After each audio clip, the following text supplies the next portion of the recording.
Hello दोस्तों। अगर आप भी चाहते हैं कि आपका 90% से ज़्यादा कोड आपका एआई कोड असिस्टेंट लिखे आपकी जगह, तो आप भी मेरी तरह कोपायलट को यूज़ करके लिखवा सकते हो। दोस्तों, जब भी मैं अपने अपनी स्क्रीन शेयर करके आपको कोड दिखाता हूँ अपना, तो आप एक बात नोटिस करते होंगे कि इस तरीके का मेरा कोड सजेशन मतलब ऑटोमेटिकली आने लगता है। जैसे कि मैं ये करता हूँ, अब मैं मान लो एक पेपर एंड पॉइंट लिख रहा हूँ, यहाँ पे मैंने लिखा यहाँ पे गेट हेल्थ लिखा, जैसे जैसे मैंने ये लिख दिया, ठीक है। तो ये देखो ऑटोमेटिकली कोड सजेस्ट होकर आ रहा है। तो ये ऐसे क्यों हो रहा है और ये इसको कैसे आप भी कॉन्फ़िगर कर सकते हो अपने सिस्टम के अंदर, इस वीडियो के अंदर हम वही देखेंगे। तो दोस्तों, सबसे पहले स्टार्ट करते हैं अपने गिटहब कोपायलट से। अब देखो, गिटहब कोपायलट आप अपने विजुअल कोड स्टूडियो में कॉन्फ़िगर कर सकते हो, या फिर आप अगर दूसरा कोड एडिटर भी यूज़ कर रहे हो तो उसमें आप एक बार चेक कर लेना कि आप इसके अंदर ये कर सकते हो कॉन्फ़िगर या नहीं। मैं विजुअल स्टूडियो कोड ही यूज़ करता हूँ डेवलपमेंट टास्क के लिए, इसलिए मैं आपको ये बता रहा हूँ। तो दोस्तों देखो, सबसे पहले आपको क्या करना है, जी इस तरीके का कोड कंप्लीशन, तीन चीजें होती हैं। या तो आप एक तो होता है कोड कंप्लीशन, जैसे कि आपने कुछ लिखने स्टार्ट किया और वो ऑटोमेटिकली कंप्लीट हो गया, इसको बोलते हैं कोड कंप्लीशन। इसके अलावा आप इसके बारे में चैट भी कर सकते हैं, ठीक है। जैसे कि अगर मैं इसको यहाँ पे लिखूँ और यहाँ पे इसके बारे में कुछ बात करनी चाहूँ, तो इसको हम चैट बोलते हैं। तो दोनों ही चीज हम एक्सप्लोर करेंगे। सबसे पहले स्टार्ट करते हैं गिटहब कोपायलट से, ठीक है। तो गिटहब कोपायलट को कॉन्फ़िगर करने के लिए आपको क्या करना है दोस्तों, सबसे पहले जाओ एक्सटेंशंस के अंदर, यहाँ पर आप सर्च करो कोपायलट, ठीक है। तो कोपायलट जैसे आप सर्च करोगे, इसमें सबसे ऊपर आएगा गिटहब कोपायलट। अब गिटहब कोपायलट को कॉन्फ़िगर करने के लिए, मेरा ऑलरेडी कॉन्फ़िगर्ड है तो ये इस तरीके से दिख रहा है, आपको कॉन्फ़िगर करना पड़ेगा। तो आप यहाँ पे जैसे इस पर क्लिक करोगे, आप इस पर क्लिक करो इंस्टॉल बटन पे यहाँ पर, और इंस्टॉल होने के बाद में ये आपसे साइन इन के लिए बोलेगा। तो इसको साइन इन करने के लिए आपको चाहिए गिटहब का अकाउंट। तो आप साइन इन करोगे और अब ये आपको रिडायरेक्ट करके जाएगा गिटहब के पेज पर, ठीक है। तो साइन इन करने के बाद में आप क्या होगा, साइन इन करने के बाद में आप जाओ, ये मतलब साइन इन करने के बाद में आपको इस तरीके से एक्सटेंशन आ जाएगी। ये एक्सटेंशन पे जैसे आप क्लिक करोगे, या फिर यहाँ पे भी क्लिक कर सकते हो, तो ये आपको दिखाएगा कि आपका गिटहब कोपायलट इंस्टॉल भी हो चुका है और लॉगिन भी हो चुका है, ठीक है दोस्तों। तो अब इसको हम एक मतलब हम देखते हैं कि हम किस तरीके से यूज कर सकते हैं। अब हम एक नया प्रोजेक्ट स्टार्ट करते हैं और उस प्रोजेक्ट की स्टार्टिंग से ही हम अपने कोपायलट को यूज करेंगे। तो मैंने इस पर क्लिक किया, ठीक है। ये आ गया चैट। चैट का मतलब यही है कि आस्क कोपायलट, ये गिटहब कोपायलट को शो कर रहा है। और दोस्तों, आप इस तरीके देख भी सकते हो कि इसके अंदर बहुत सारे मॉडल्स होते हैं। मेरे पास गिटहब कोपायलट का मतलब प्रो सब्सक्रिप्शन है, इसलिए ये मेरे पास ज़्यादा वो आ रहे हैं मॉडल। लेकिन अगर आपके पास प्रो सब्सक्रिप्शन नहीं भी है, तब भी आपके पास बहुत सारे मॉडल्स आ जाएंगे, जैसे कि GPT 4.1 इस तरीके के मॉडल भी आ सकते हैं, ठीक है। तो आप क्या करोगे, लेट अस सपोज मैं स्टार्ट कर रहा हूँ कि एक नया प्रोजेक्ट डेवलपमेंट, वो भी मतलब पूरा एंटायरली यूजिंग कोपायलट। तो मैंने यहाँ पे लिखा कि ठीक है भाई, create a new project, for a sample fast API app, ठीक है। मैंने ये लिख दिया और मैं इसमें एंटर कर रहा हूँ। अब दोस्तों देखते हैं क्या करेगा। ये सिंपल प्रॉम्प्ट है दोस्तों, हमने एक भी लाइन में कोड नहीं लिखा, ये एक सिंपल प्रॉम्प्ट है। जिस तरीके से प्रॉम्प्ट आप अपनी चैट GPT के टर्मिनल में लिखते हो, उसी तरीके से मैंने यहाँ पे अपने कोड एडिटर के अंदर लिखा। दोस्तों, सबसे बड़ा एडवांटेज इसका यही है कि आपको अपना कोड को कॉपी पेस्ट नहीं करना पड़ेगा चैट GPT में कोड कंप्लीशन के लिए। आप सीधा सीधा सब काम कर सकते हो अपने कोड एडिटर में। तो दोस्तों देखो, इसने बताया मुझे एक प्रपोज डायरेक्टरी का स्ट्रक्चर बताया है। इस डायरेक्टरी के स्ट्रक्चर को अगर आप फॉलो करोगे तो ये सारी की सारी फाइल क्रिएट हो जाएंगी आपके सिस्टम के अंदर, ठीक है। तो लेट सपोज मैं इसको अप्लाई कर रहा हूँ। तो मैंने क्या किया, क्रिएट वर्कस्पेस पे जैसे मैं क्लिक करूंगा, तो अभी हम मुझसे पूछ रहा है कि मैं ये प्रोजेक्ट कहाँ पे क्रिएट करूँ, ठीक है दोस्तों। तो मैंने लेट सपोज मैंने डेस्कटॉप पे गया और डेस्कटॉप पे मैंने बोल दिया कि भाई ठीक है, तो अपना प्रोजेक्ट यहाँ पे क्रिएट कर दे। तो मैंने इसको बोला सिलेक्ट एज पेरेंट डायरेक्टरी। अब दोस्तों, अगर आप यहाँ पे ध्यान से देखो तो सारी की सारी फाइल ऑटोमेटिकली क्रिएट हो रही है, जो कि मेरा कोपायलट क्रिएट कर रहा है। मैंने इसमें कुछ नहीं किया, सिर्फ एक सिंपल लाइन की प्रॉम्प्ट दी थी, ये वाली, create a new project for sample fast API app, ठीक है। तो ये सारी की सारी फाइल ऑटोमेटिकली क्रिएट हो रही है, और ये फाइल क्रिएट होने के बाद में हम इसको ओपन करेंगे, ठीक है। तो हम इसको ओपन कर लेते हैं। तो दोस्तों, आप देख सकते हो कि ये सारी की सारी फाइल मतलब सारी की सारी फाइल यहाँ पर आ चुकी है, और ये सारी की सारी फाइल सिर्फ एक सैम्पल एप्लीकेशन को डिनोट कर रही है। हम स्टार्ट करते हैं अपनी रिक्वायरमेंट TXT फाइल से। दोस्तों देख सकते हैं आप कि जो फाइल की हमें जरूरत पड़ सकती है, फॉर एग्जांपल सर्वर की, यूनिकॉर्न की, फास्ट API की, या पाइथन डॉट इन्वायरमेंट की, अपनी क्रेडेंशियल्स रीड करने के लिए जो भी हमें जरूरत पड़ेगी, वो सारी की सारी इसने ऑलरेडी ऐड कर दी इसके अंदर। इसके अलावा .env फाइल की हमें जरूरत पड़ सकती है दोस्तों, देखो तो इसने वो भी कर दिया। हम स्टार्ट करेंगे main.py से। अब ये इसने क्या किया, सैम्पल API एंड पॉइंट बनाया, जैसे कि हमने उसको बोला था। दोस्तों, यहाँ से आता है हमारी इसका एप्लीकेशन की स्टार्टिंग। तो अब मान के चलो कि हम इसके अंदर, लेट सपोज मैं चाहता हूँ कि भाई ये इस वाली फाइल के अंदर ना वो बना कर दे, डोमेस्टिक बना कर दे। तो देखो मैंने ऐसे ये लिखूंगा और ये देखो ये बना कर दे दिया इसने, मुझे कुछ भी करने की जरूरत नहीं पड़ी। इसी तरीके से मैं क्या कर सकता हूँ, अगर मैं यहाँ पे क्लिक करूँ, ठीक है, तो और चैट में जाऊँ, मैं इसको बोलता हूँ कि ऐड कमेंट्स, ठीक है। अगर मैं लिखता हूँ कि भाई इसके अंदर कमेंट्स भी ऐड करो टू द एंड पॉइंट्स, ठीक है, तो अब देखते हैं क्या करेगा ये वाली फाइल के अंदर। ये क्यों करेगा?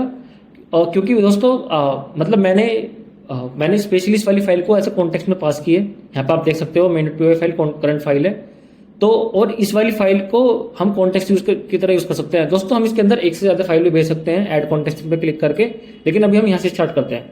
तो अगर हमें ये वाला कोड को अपने इसके साथ मर्ज करना है तो हम क्या करेंगे, इस वाले बटन पर क्लिक करेंगे और जैसे इस पर क्लिक करेंगे ये अपने आप ही देखो हमें बता देगा कि भाई इसने क्या किया है। ये रेड डिनोट कर रहा है कि इसने कहाँ चीजें रिमूव की हैं, और ग्रीन डिनोट कर रहा है कि कहाँ इसने चीज ऐड किया, सिमिलर टू द गिटहब, ठीक है। मैं जैसे कीप पे क्लिक करूंगा ये सारे का सारा मेरा कोड अपडेट हो गया। तो दोस्तों देखो कितना आसान था। अब लेट अस सपोज मैं इसके अंदर एक फाइल बनाता हूँ constants.py नाम की, लेट अस सपोज, ठीक है, constants.py फाइल की मैंने फाइल बना ली। और लेट अस सपोज मैं क्या कर रहा हूँ, उसके अंदर अपना स्टेटस कोड लिख रहा हूँ, ठीक है। तो जैसे कि लेट अस सपोज मैंने ये लिखा सक्सेस कोड। तो दोस्तों देखो ये मैं ऑटोमेटिकली मुझे सर्च करना स्टार्ट कर दिया इसने। सक्सेस कोड के बाद में इसने एरर कोड अपना भी दे दिया। और देखो ठीक है, इसके अलावा ये देखो ये सारे के सारे इसने अपने आप दिए हैं, मैंने इसको कुछ नहीं बोला करने के लिए। हम इतने को सेव कर लेते हैं और मैं क्या करता हूँ, अब मैं दोबारा जाता हूँ अपने कोपायलट के अंदर, मैं इसको बोलता हूँ कि main.py फाइल के अंदर कुछ चेंज करना है। तो मैं इसके अंदर कॉन्टेक्स्ट में ऐड कर रहा हूँ constant.py फाइल को भी, ठीक है। अब मैं लेट सपोज को बोल रहा हूँ कि return status code as well along with the API output, ठीक है। मैंने इसको लेट सपोज ये नई प्रॉम्प्ट दे दी और ये दोनों के दोनों फाइल कॉन्टेक्स्ट में ऐड कर दी, ठीक है। अब मैंने इसको देखो फिर एंटर किया, अब देखते हैं क्या होता है। तो जैसे ही इसका जो भी रिजल्ट इसका जनरेट होकर आएगा वो हम इसके अकॉर्डिंगली इसको कोड को अपडेट कर देंगे, ठीक है। अब देखो इसका स्पून जनरेट होकर होने स्टार्ट हो गया। तो दोस्तों आप देख सकते हैं कि इसने app.constant, इसका मतलब यह है कि इसने कॉन्स्टेंट फाइल को ऑटोमेटिकली वहां से क्या कर लिया, इंपोर्ट कर लिया। हमने इसको बताया नहीं था एक्सप्लिसिटली कि भाई इंपोर्ट कर, लेकिन इसने क्या किया, हमने सिर्फ ये बताया था कि रिटर्न स्टेटस कोड। हमने ये तो नहीं बोला था कहीं भी कि हाँ भाई इस कॉन्स्टेंट फाइल से रीड करने हैं स्टेटस कोड और यहाँ पर इंपोर्ट करने हैं, यहाँ पर इस तरीके से ऐड करने हैं, हमने उसको कुछ नहीं बोला था। ये इसने ऑटोमेटिकली देखो वहां से रीड कर लिया कॉन्स्टेंट फाइल से, ठीक है। और देखो अब हम इसको अपने कोड के अंदर अपडेट करते हैं। तो आप दोस्तों देख लो कितना ये एडवांस होता है एआई एजेंट हमारा, कि ये ऑटोमेटिकली सब कुछ समझ जाता है और कर देता है। तो अगर हम अपने इससे चेंजेस से सेटिस्फाइड हैं तो हम क्या करेंगे, कीप कर लेंगे, ठीक है। कीप करते के साथ ही देखो दोस्तों ये इंपोर्ट भी हो गया और ये इसका जो रिटर्न का स्टेटस कोड होगा वो भी आ गया। तो दोस्तों कितना आसान है। इसी तरीके से आप दूसरी फंक्शनलिटी यूज कर सकते हो जो इसको बोलते हैं हम मतलब कोड कंप्लीशन। तो मैंने यहाँ पे सिर्फ @ लिखा है भी और कुछ नहीं लिखा। जैसे मैं टैब दबाऊंगा ये देखो इसने ये लाइन पूरी लिख दी यहाँ पे और इसके बाद में ये नया का नया कोड सजेस्ट कर दिया।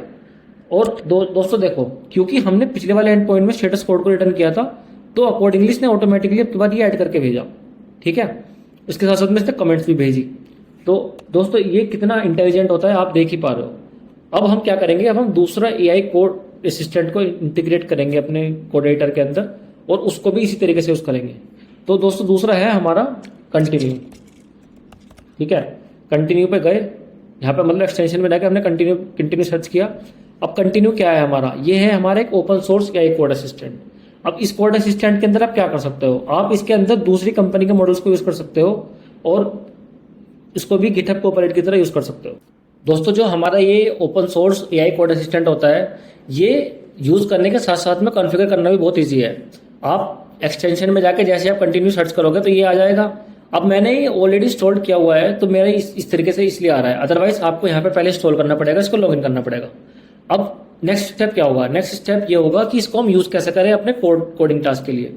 तो दोस्तों जैसे ही आप यहाँ पे इसको कॉन्फ़िगर कर लोगे ना तो यहाँ बॉटम राइट कॉर्नर में आपको कंटिन्यू लिखा हुआ दिखाई देगा, इस पर आप क्लिक करो और यहाँ पर जाओ ओपन चैट पे, ठीक है। ओपन चैट, सॉरी मैं एक बार पढ़ता हूँ, ये ओपन नहीं हो रहा, या आप यहाँ से भी कर सकते हो। आप अगर ये वहाँ से ओपन ना हो तो आप यहाँ पर ये कोपायलट का सिंबल है इस पर क्लिक कर सकते हो। तो चैट तो हमारा डिनोट करेगा गिटहब कोपायलट को और कंटिन्यू है हमारा दूसरा एआई कोड का जो हमारा एआई मतलब कोड असिस्टेंट है, ठीक है। तो अब इसके अंदर देखो कैसे हमारे कोड असिस्टेंट ऐड होते हैं। आप क्या करोगे, सबसे पहले जब आप यहाँ पहली बार आओगे तो आपको यहाँ पे कोई भी मॉडल दिखाई नहीं देगा। तो आपको क्या करना है, मैं आपको एक बार और दिखा देता हूँ कि किस तरीके से आप कोई भी मॉडल को ऐड कर सकते हो उसमें। तो आप इस पर क्लिक करो और यहाँ पर क्लिक करो ऐड चैट मॉडल पे। ठीक है, अब देखो चैट मॉडल में क्लिक करने के बाद में क्या होगा, ये सबसे पहले शो करेगा प्रोवाइडर्स, मॉडल के प्रोवाइडर्स। दोस्तों इतने सारे मॉडल के प्रोवाइडर हैं, आप कोई सा भी मॉडल यूज कर सकते हो। आप एंथ्रोपिक के मॉडल यूज कर सकते हो, आप एज्योर ओपन एआई के मॉडल यूज कर सकते हो। हम यूज करेंगे गूगल जेमिनाई का, क्योंकि हमारे पास इसकी एपीआई है और वो फ्री है। ठीक है, और आप ओलामा यूज कर सकते हो। अगर आपके पास लोकल सिस्टम में ओलामा कॉन्फ़िगर्ड है तो आप मतलब लामा 3 जैसे मॉडल को कॉन्फ़िगर कर सकते हो ओलामा के थ्रू, और उस ओलामा के मॉडल को यूज कर सकते हो अपने कोड कंप्लीशन या चैट के लिए। ठीक है, मैं लेटर सपोज मान कर चलो, मैं आपको डेमोन्स्ट्रेशन पर्पस के लिए एक मॉडल कॉन्फ़िगर कर दिखा देता हूँ, जो है मेरा गूगल का जेमिनाई का। मैंने इस पर क्लिक किया, अब ये दिखा रहा है सारे के सारे मॉडल। भाई तुम्हें कौन सा मॉडल चाहिए? तो मैंने क्या किया, जेमिनी का 2.0 फ्लैश यूज कर लिया कि ये बहुत लेटेस्ट मॉडल है। और यहाँ पर आपको करनी पड़ेगी एपीआई की अपनी की पेस्ट। तो इसके लिए क्या है, अब दोस्तों सबसे पहले आप इसकी एपीआई की जनरेट करो। ठीक है, तभी आप इसको कर पाओगे। तो मैं गया अपने ब्राउजर में और सबसे पहले आप यहाँ आओ aistudio.google.com। यहाँ पर जाने के बाद आप क्लिक करो गेट एपीआई की। ये दोस्तों फ्री है, बिल्कुल आप टेंशन मत लो। ठीक है, गेट एपीआई की पे क्लिक करो और गेट एपीआई क्लिक करने के बाद में यहाँ पे क्लिक करो क्रिएट एपीआई की। इसके लिए आपको प्रोजेक्ट सेलेक्ट करना पड़ेगा। मैंने प्रोजेक्ट अपना सेलेक्ट कर लिया, मैंने किया क्रिएट एपीआई की।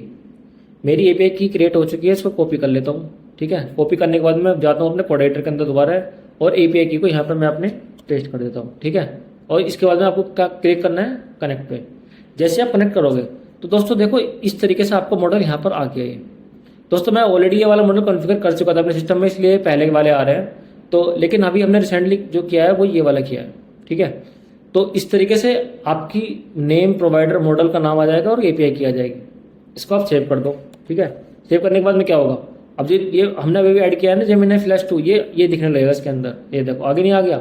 इसी तरीके से आप दूसरे मॉडल को भी ऐड कर सकते हो। अब ये ऐड होने के बाद में हम क्या करेंगे, लेट सपोज हमने जो अभी ऐड किया है हम उसी मॉडल को यूज कर रहे हैं।